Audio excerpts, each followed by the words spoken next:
Orar. Bendito sea tu nombre, Jesús. Pueden tomar sus asientos, querido hermano.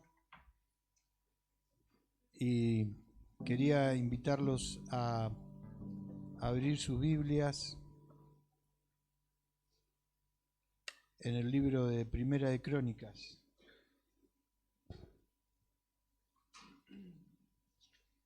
Capítulo 27.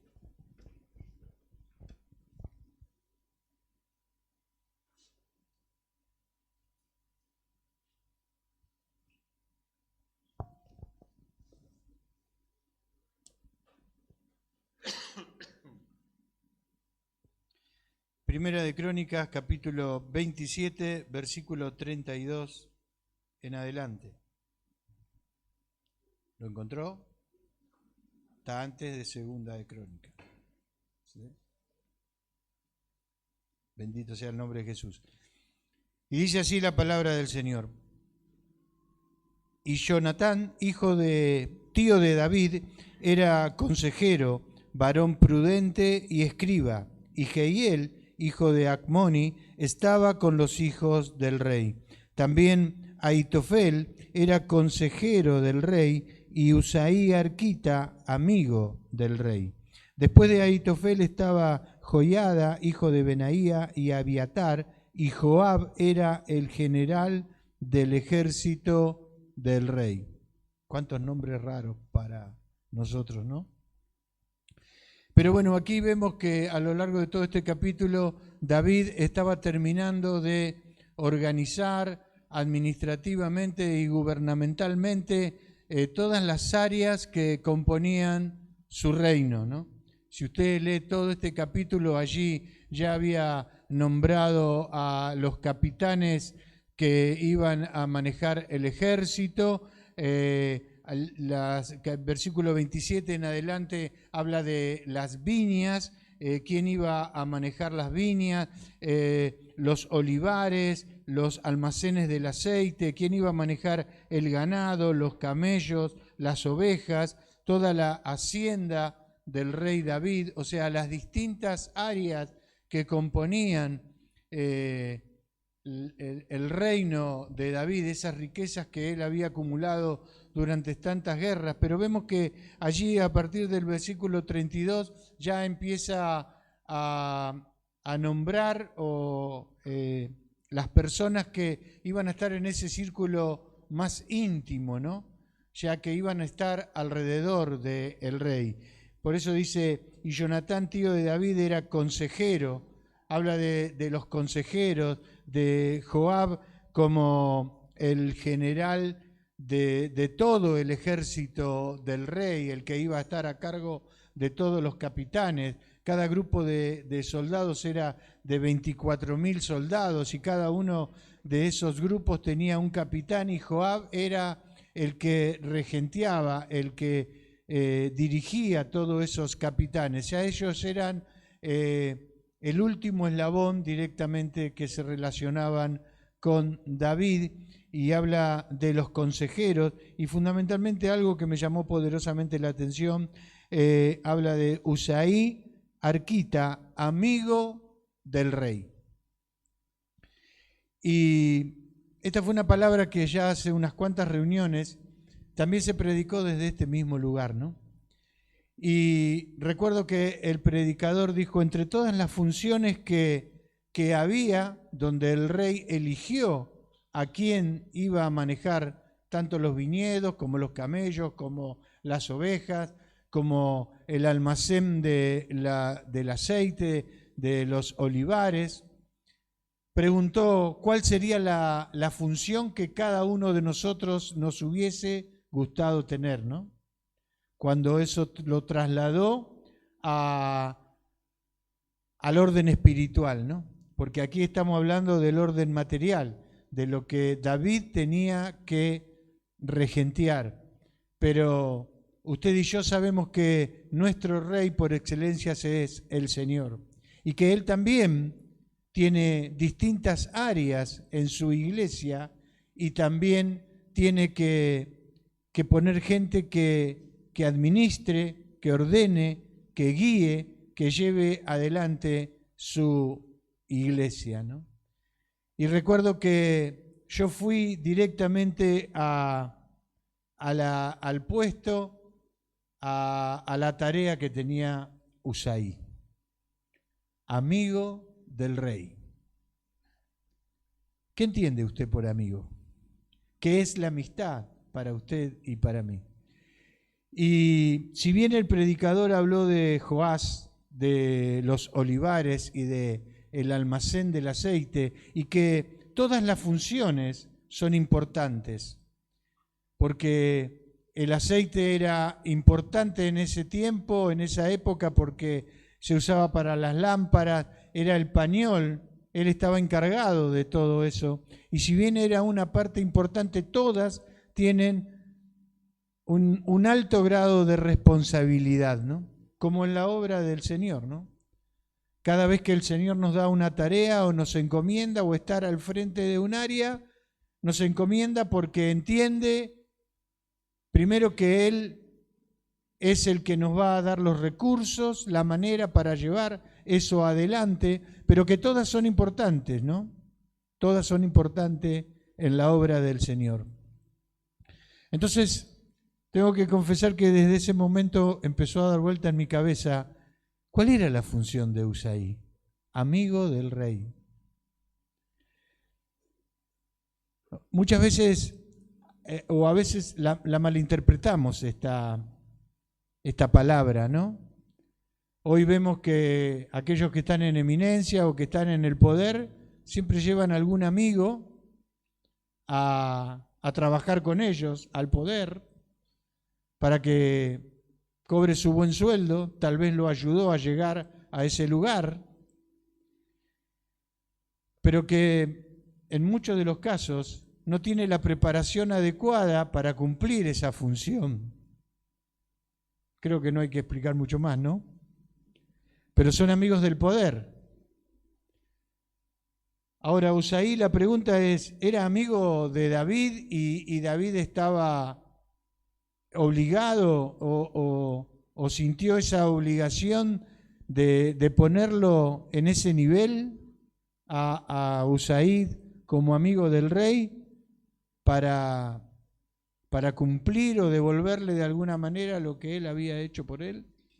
Evidentemente en estos tiempos, y mucho menos con David teniendo esa relación con el Señor, no creo que haya sido de esa manera, ¿no?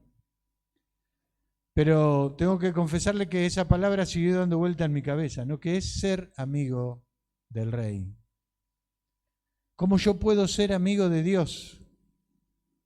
¿Qué es la amistad para usted y para mí? ¿Alguna vez se lo preguntó? ¿Qué es lo primero que usted hubiese hecho si quiere averiguar más sobre esa palabra amistad? Es muy fácil. Hoy entra en el Google, ¿no? Pone amigo y... Pero yo fui al diccionario bíblico, ¿vio? Y quiero leerlo textualmente, ¿no? Amigo es aquella persona con la cual nos une un sentimiento fraterno de cariño y afecto. Y dice, y cuando la palabra se usa en relación con un rey, generalmente se incluye la idea de consejero, consultor, como el caso de Usaí, amigo de David. Esto es lo que dice el diccionario bíblico, ¿no? Y es como que está dividido en dos partes. Primero habla de un sentimiento, de lealtad, de esa unión fraternal, de cariño, de afecto, de sentimientos. Y luego habla que son aquellos que tienen el grado de consultor, de consejeros del rey, ¿no? Y estos versículos habla de Jonatán, tío de David, era consejero, varón prudente y escriba. Evidentemente a su tío él lo ponía en un nivel de consejero, pero no solo dice que era consejero, sino que era un varón prudente y escriba, o sea, estaba preparado para poder ser un buen consejero del rey. Pero si vamos a la definición de amigo, ¿por qué no dice también amigo, no? Porque evidentemente tenía la preparación para ser consejero, pero no tenía esa unión fraternal, ese sentimiento como para poder llegar a ser amigo, ¿no? Lo mismo habla de Ahitofel, era consejero del rey. No le da ese grado de amistad. Evidentemente David le da un plus al ser consejero, al ser consultor, y lo pone en el nivel de amigo.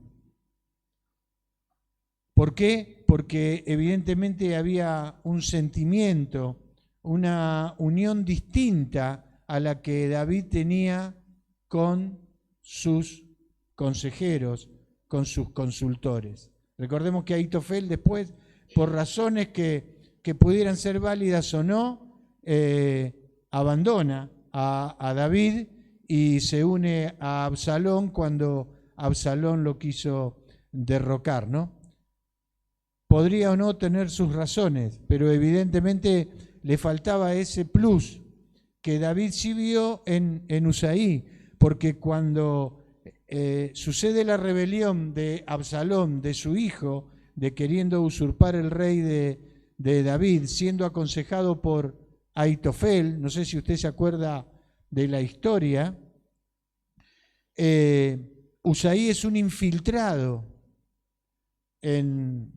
junto a Absalón y lo aconseja a Absalón, pero defendiendo a David, ¿no? Lo aconseja de una manera que David pueda tener más tiempo para replegarse, para prepararse, para volver a tener su reino. Era un infiltrado, un espía dentro de la línea de Absalón. Él arriesgó hasta su propia vida. Ese era el plus que evidentemente lo unía. No era nada más que un consultor o un consejero, sino que había una cierta relación de sentimiento, de afecto, que lo unía a David. Entonces, creo que esta palabra amigo, como lo llama, es un plus más que David le da al consejero, al consultor. Entonces ya no es una devolución de algo sobre lo que David tendría que haber hecho, no era un compromiso el hecho de tenerlo a su lado, sino que evidentemente Usaí Arquita cumplía con estas dos definiciones que da el diccionario bíblico. Primero ese sentimiento, esa unión de afecto, y luego también ser un buen consejero, un buen consultor del rey, ¿no? Ahora, la Biblia habla sobre las amistades, sobre el amigo, y hay amistades buenas y hay amistades de las otras, ¿no? ¿Ustedes recuerdan la amistad entre Jonatán y David? Dice allí en Primera de Samuel, cuando David comienza a trabajar en el reinado de Saúl, dice allí por el versículo 3, capítulo 18, que el alma de Jonatán quedó ligada al alma de David. Y ellos fueron amigos. Y Jonatán puso hasta en riesgo su propia vida por su amistad, porque hasta en veces fue en contra de la voluntad de su padre para salvar y para guardar y para demostrarle ese amor que había entre ese amor, esa amistad, ese sentimiento fraternal que había entre Jonatán y David. Son amistades perdurables en el tiempo, ¿no? Recuerda que una vez muerto Jonatán, David ya como rey busca descendencia de Jonatán y lo trae a su casa. O sea que esa amistad, a pesar de que ya no estaba Jonatán, David la siguió manteniendo y cumpliendo ese sentimiento que había tenido por Jonatán. También encontramos en el libro de la Biblia, encontramos esa amistad entre Ruth y Noemí. Los hijos de Noemí habían muerto y sus esposas quedaban libres, ya Noemí no tenía dónde ir. Pero Ruth decidió seguirla a Noemí. Creo que esto lo han hablado mucho en el culto de mujeres, ¿no? En la reunión de mujeres. Ruth, independientemente de todo, toma la decisión de serle leal y de seguirla hasta la muerte a Noemí. Después iba a tener la bendición, pero habla de lealtad, de apoyo incondicional a Noemí. Esto habla de una amistad verdadera, ¿no? Cumpliendo esa primera parte de la definición que leíamos hoy. Pero también hay de las otras, como decíamos, ¿no? Usted recuerda a Job, por la situación que tuvo que atravesar. Allí, con la permisividad, con el permiso de Dios, el diablo ataca a la vida de Job, porque Dios había dicho que él era un hombre recto, justo.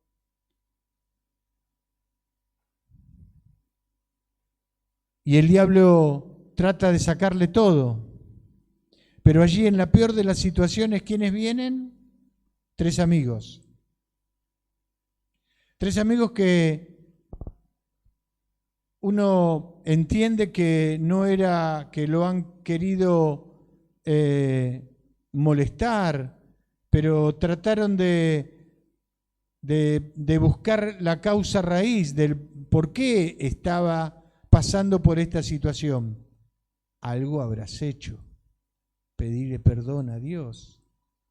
Cuestionaban la fidelidad sin saber por el proceso en el que estaban pasando, ¿no? Job, que esto estaba pasando por la permisividad de Dios y era una prueba grande para demostrar la fidelidad de Job. Pero sus amigos no lo entendieron de esa manera y lo asesoraron mal, ¿no? Entonces, encontramos algunas características. Primero, en cuanto a esa buena amistad, la que hablábamos recién, donde algunas de ellas son amor, lealtad, apoyo mutuo, cuando seguramente cada uno de nosotros tenemos amistades dentro y fuera de la iglesia, ¿no? Pero ¿qué es lo que demuestra que hay una verdadera amistad, ¿no? Y acá hay algunas de las cualidades o algunas de las características que muestran verdaderamente esa buena amistad, ¿no? Amor y lealtad, esa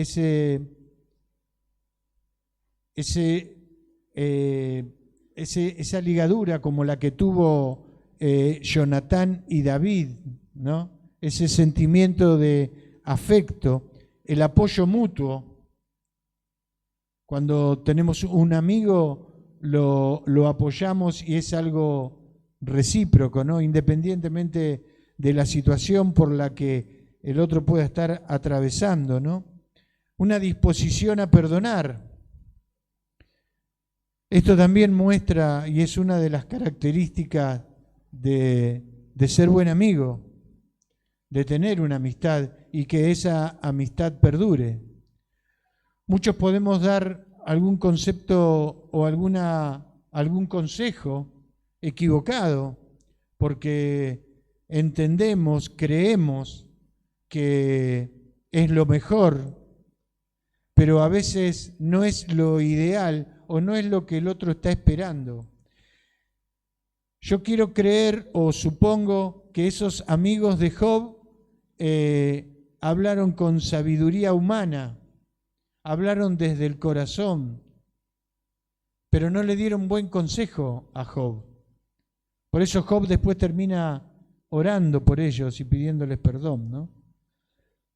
Pero tiene que haber en la vida de cada uno de nosotros esa disposición a poder perdonar a aquel que tal vez en algún momento nos dio un mal consejo y no por eso romper una amistad, porque eso ayuda a que esa amistad pueda seguir creciendo.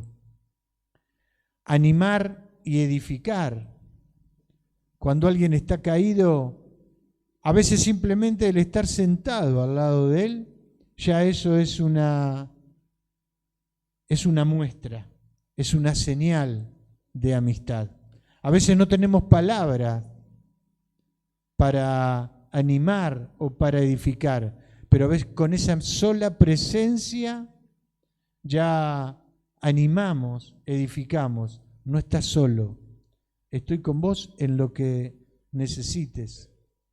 Animar y edificar a ese que está tal vez pasando por situaciones difíciles. Tal vez si ellos hubiesen estado quietos al lado de Job, tal vez hubiese sido mejor que si hubiesen dicho lo que dijeron, ¿no? Hoy con el diario del lunes todo es más fácil, ¿no? Pero hay que estar en esa situación. Pero tenemos que animar y edificar, compartir la vida y fundamentalmente elegir esas amistades que tengan temor de Dios, que estén llenos de Dios, ¿no? Podemos hablar con sabiduría humana, podemos hablar con nuestro corazón, pero mucho más edificante va a ser si también estamos llenos del Espíritu Santo, de Dios, porque eso le va a dar un plus a ese mensaje que nosotros, estando en situación difíciles, vamos a recibir y vamos a poder dar, porque ya no va a ser con nuestra sabiduría humana. Si esos tres amigos hubiesen estado llenos del Espíritu Santo, seguramente Dios los hubiese usado como canal de bendición para animarlo a Job. No sé, uno está haciendo hipótesis, ¿no? Pero digo, situaciones, características que debemos tener para mantener y tener una buena amistad. Pero también hay de las otras, ¿no? Como decía. Y allí el diccionario bíblico habla sobre algunas 6 que Salomón da en el libro de Proverbios. Aquellas cosas que alejan o que rompen esa verdadera amistad y de las cuales tenemos que tener cuidado para no romper esa amistad que nosotros podemos tener, ¿no? Salomón nos da algunos consejos. No sé si podemos ver Proverbios capítulo 6, versículo 1, dice: Hijo mío, si salieres, fiador por tu amigo. Le vuelvo a repetir, esto está en el diccionario bíblico y son palabras de Salomón. ¿Qué significa? Que a veces el salir fiador de un amigo a veces trae complicaciones. Cuando usted viene a un amigo a pedirle, che, no me salí de garantía porque tuve que sacar un crédito, un préstamo, porque estoy mal laboralmente, económicamente, y es nuestro amigo. No podemos decirle que no. Entonces nos comprometemos y salimos de fiador.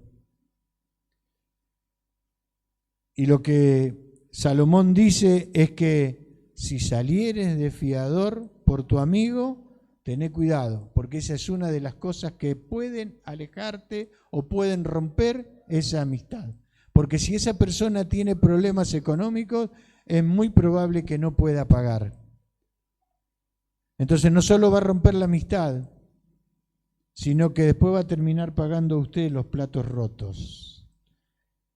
Conozco mucha gente que le ha embargado el sueldo porque salieron de fiador de alguien que estaba en situación que no podía pagar, salió de fiador, no solo perdió la amistad, sino que terminó embargándole el sueldo, verás, no pudo sacar más crédito, no puede tener ni tarjetas,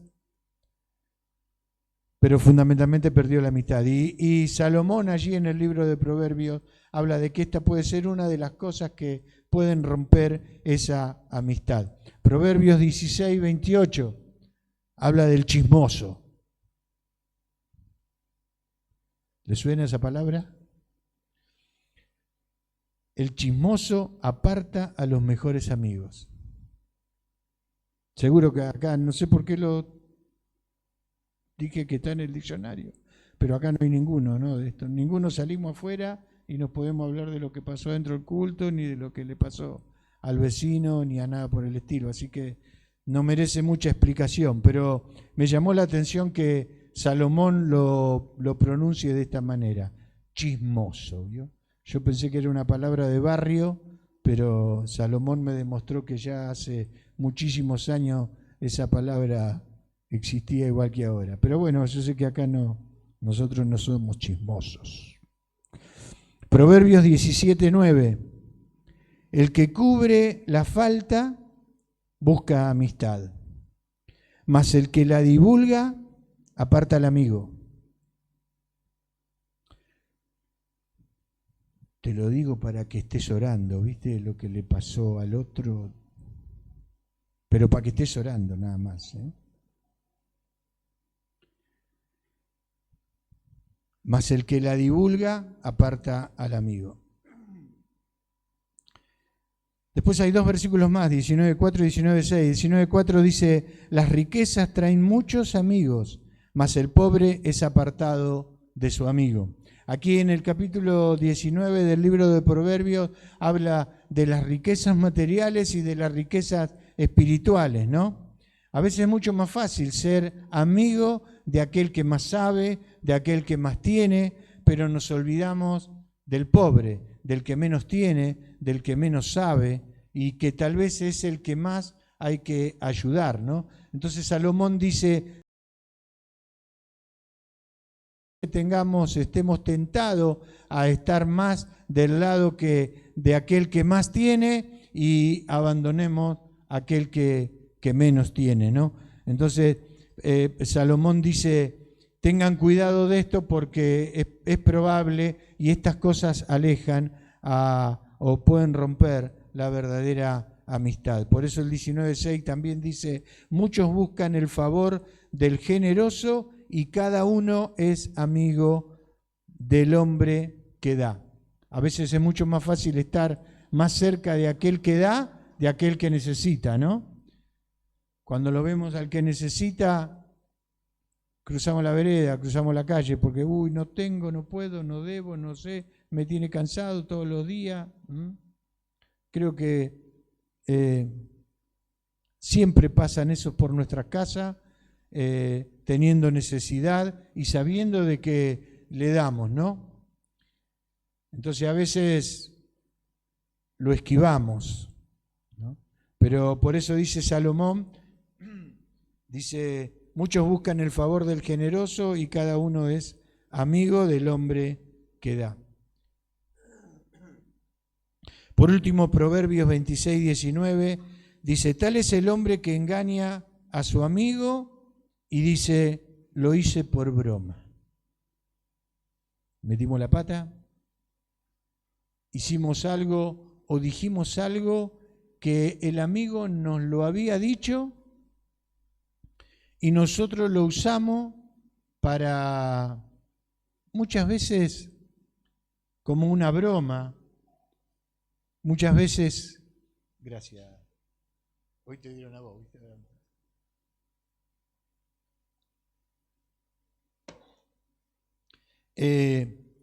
Pero decimos algo que al otro lo hirió. Pero cuando nos damos cuenta decimos, no, era una broma, pero ya la palabra salió de la boca y es muy difícil volverla para atrás. No es como el grabador, vio que aprieta para atrás o hace delay, borra, ya una vez que esa palabra salió, quedó atesorada en el corazón del otro y por más que le pongamos un ramo de flores, no lo vamos a arreglar con nada, ¿no? Por más que le digamos, lo hice por broma, esto es lo que dice Salomón, ¿no? Por eso me pareció bueno traerlo a colación, primero porque lo encontré en el diccionario bíblico buscando la palabra amigo. Y están estas frases que a veces las cometemos sin querer, sin pensar, pero que pueden romper una amistad y a veces de muchos años, ¿no? Ahora, esto es la amistad entre usted y yo, entre nosotros, pero trasladado al terreno espiritual, ¿usted le gustaría ser amigo de Dios? Qué poquito amén. ¿A usted le gustaría ser amigo de Dios? Yo me puedo llamar amigo de Dios. Lo mejor que nos puede pasar es que Dios nos llame amigo de Él. No vamos a hablar de las cualidades que necesitaría tener Dios para poder ser amigo nuestro, ¿no? Porque Él creo que a lo largo de la historia de la humanidad, Él lo demostró con hechos de que Él siempre, su prioridad número uno en cuanto a nosotros fue llegar a ganarnos a nosotros, ser amigos nuestros, ¿no? Hasta dio la vida de su hijo. Hablábamos de Jonatán con David, pero puso en riesgo su vida, pero nunca la dio por David. Hablamos de Husaí, puso en riesgo su vida siendo un espía en el reinado o durante el tiempo que duró Absalón, pero no la dio. Pero Dios dio la vida de su hijo. Eso muestra el esfuerzo de Dios por llegar ¿a quién? Al corazón del hombre. A lo largo de la historia, ¿no? Cuando la humanidad trató de apartarse, o no trató, sino cuando se apartó de Dios, siempre estuvo la mano de Dios volviendo otra vez a Fojacero, ¿no? Hay muchas historias que muestran de esto, ¿no? A lo largo de la historia de la humanidad. Entonces, lo único que queda es ver cuáles son las cualidades que tengo que tener yo, o las características que tengo que tener yo para poder llegar a ser llamado amigo de Dios. ¿De quién habla Dios de amigo? ¿Quién fue el amigo de Dios que cada vez que se habla de él, se habla como el amigo de Dios? Abraham, ¿no?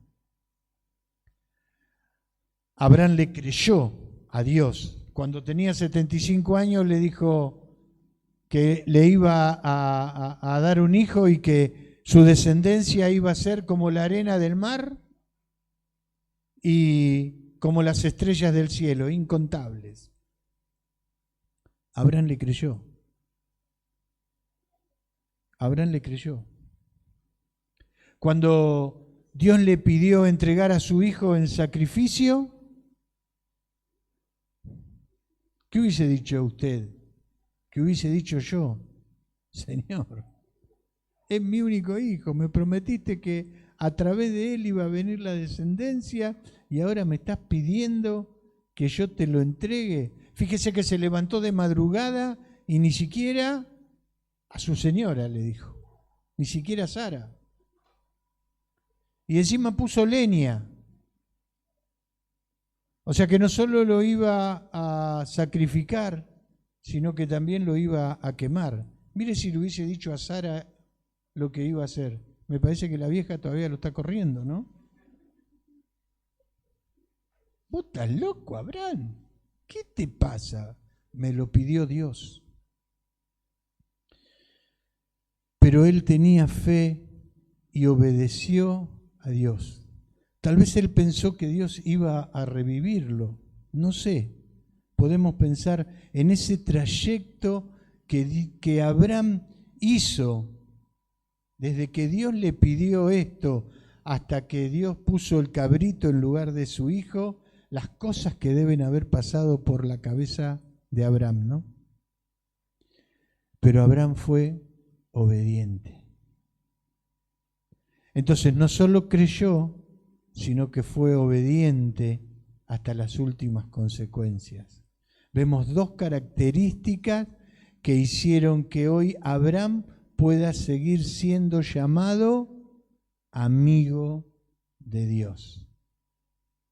Creerle a Dios y obedecerle.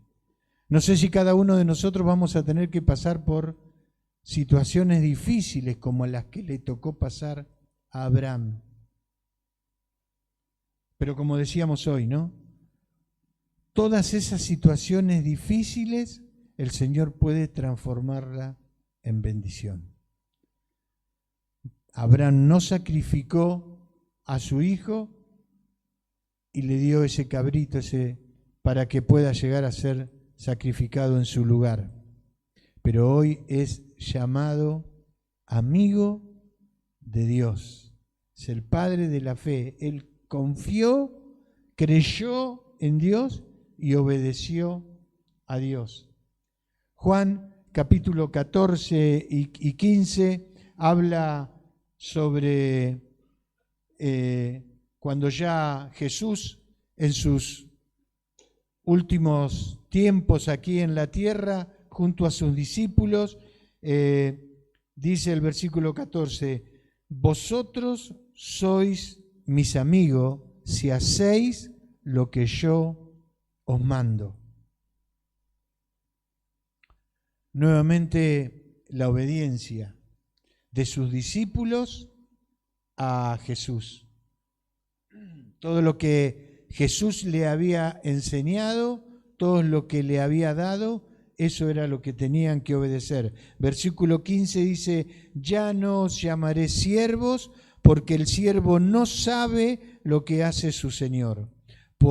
Pero os he llamado amigos, porque todas las cosas que oí de mi Padre os las he dado a conocer. Jesús había cumplido su propósito aquí en la tierra. ¿Para qué había sido mandado? Para armar, para formar a estos discípulos y transmitirle todo lo que él había oído de su Padre. Y esto era lo que tenían los discípulos. Después iban a ser llenos por el Espíritu Santo y iban a tener el poder para servir. Pero lo que primero necesitaban eran ser adiestrados, conocer la palabra del Señor. Y esto es lo que Jesús había hecho. Entonces, no solo tenemos que aprender de lo que le pasó a Abraham, que es creer y obedecer a Dios, sino que también necesitamos conocer su palabra. Necesitamos ser adiestrados en su palabra. Porque cuando usted y yo conocemos su palabra, conocemos más las cosas de Dios. Y cuando conocemos más las cosas de Dios, más comenzamos a creer en el Señor. Nuestra fe empieza a aumentar y nuestra obediencia, nuestra sujeción a Él es cada vez más grande. Por eso hoy decíamos que somos transformados como mirándonos en un espejo, ¿no? Ese proceso de justificación que comienza allí cuando nosotros aceptamos a Cristo como Salvador personal de nuestra vida, tenemos que empezar a conocer la palabra del Señor.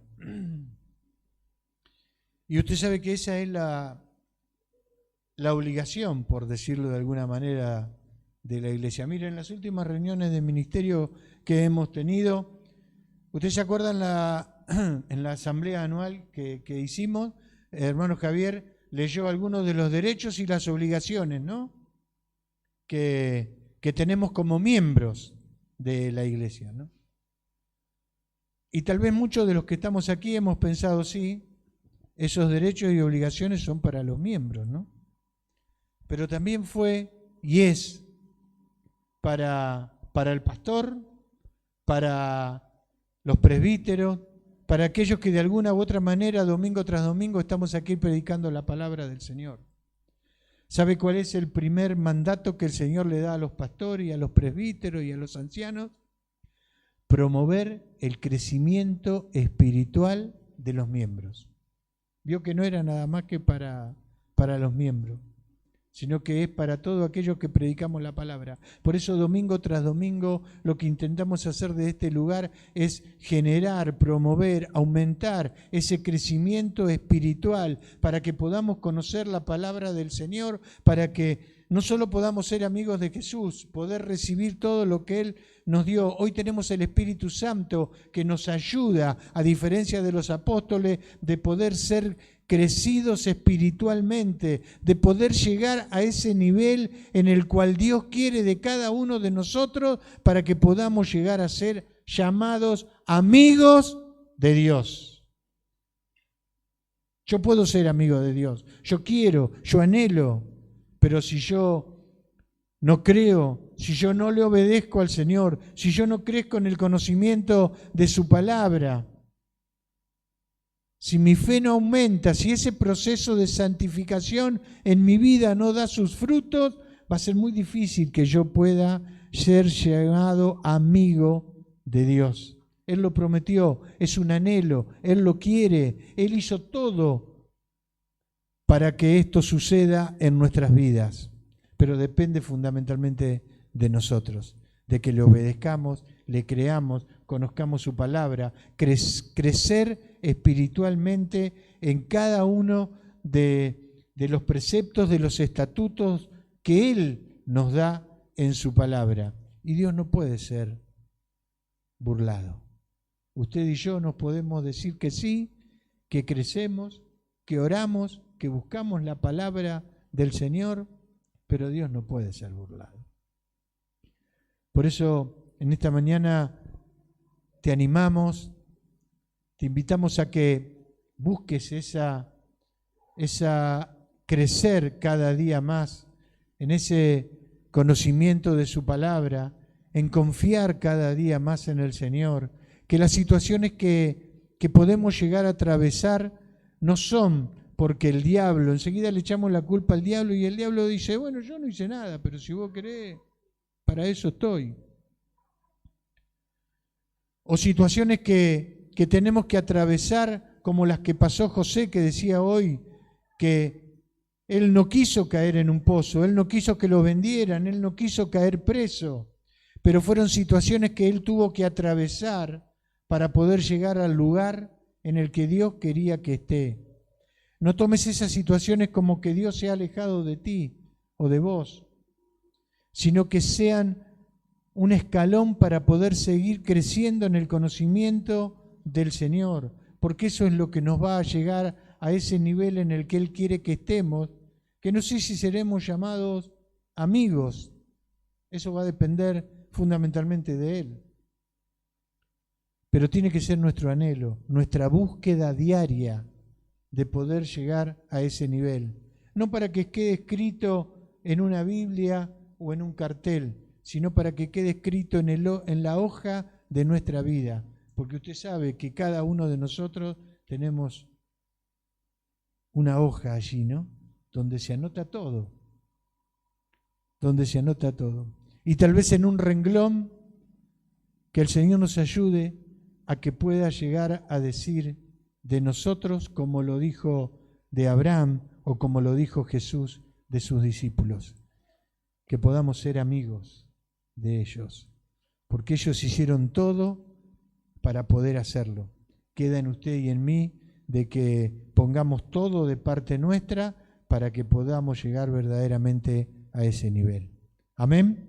Así que yo te invito a que en esta mañana nos pongamos de pie y juntos estemos orando al Señor, porque si esto Nos lo hacemos con la ayuda del Espíritu Santo, ese Espíritu que Él puso dentro nuestro y que nos va a ayudar a sortear todas y cada una de esas situaciones.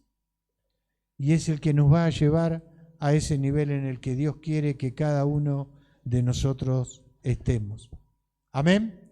Padre, en el nombre de Jesús, Señor, en esta hora queremos venir delante de tu presencia como lo hemos hecho durante toda esta mañana, Padre, para pedirte que tú obres grandemente en nuestra vida, Señor. Tú sabes que es nuestro anhelo que podamos ser llamados amigos tuyos, Señor, pero no por nosotros, sino que tú puedas llevarnos a esa situación, que puedas llevarnos a ese nivel. Queremos estar allí en el hueco de tu mano, sintiendo tus caricias, sintiendo que cada día de nuestra vida crecemos un poquito más para parecernos a ti, Señor, en ese crecimiento espiritual que anhelamos, Señor. Queremos que tú estés entre medio, que tú obres grandemente sobre nuestras vidas, Señor, porque con nuestras fuerzas seguramente que no podemos hacerlo. Por eso pedimos que tú le encargues a ese espíritu que ha sido puesto dentro nuestro para que Él pueda terminar esa transformación que has empezado, Señor. Y te pido que tú nos ayudes a que podamos obedecerte, a que podamos creer en ti, Señor, a que pongamos todo de parte nuestra para que esto suceda, Padre. Por eso en esta mañana te pido que tú recorras cada vida, cada corazón que aquí está presente, Señor, sabiendo que anhelamos desde lo más profundo de nuestro corazón que esa transformación se produzca en nuestras vidas, pero necesitamos de ti, Señor. Necesitamos que tú nos des esa doble porción de tu fe, de tu amor, de tu gracia, de tu espíritu, Señor, para que podamos ser llenos de ti, Señor, y que en el momento que así tú lo dispongas podamos demostrarte que estamos en ese nivel, Señor. Ayúdanos, Padre, ayúdanos, recorre cada banca, transforma nuestras vidas, Señor. Inúndanos, Señor, hasta lo más profundo de nuestro ser. Obra grandemente, Padre, en tus manos encomendamos nuestro cuerpo, nuestra alma, nuestro espíritu, Señor, para que tú nos ministres, Padre. Recorre cada banca, cada vida, cada corazón, Señor.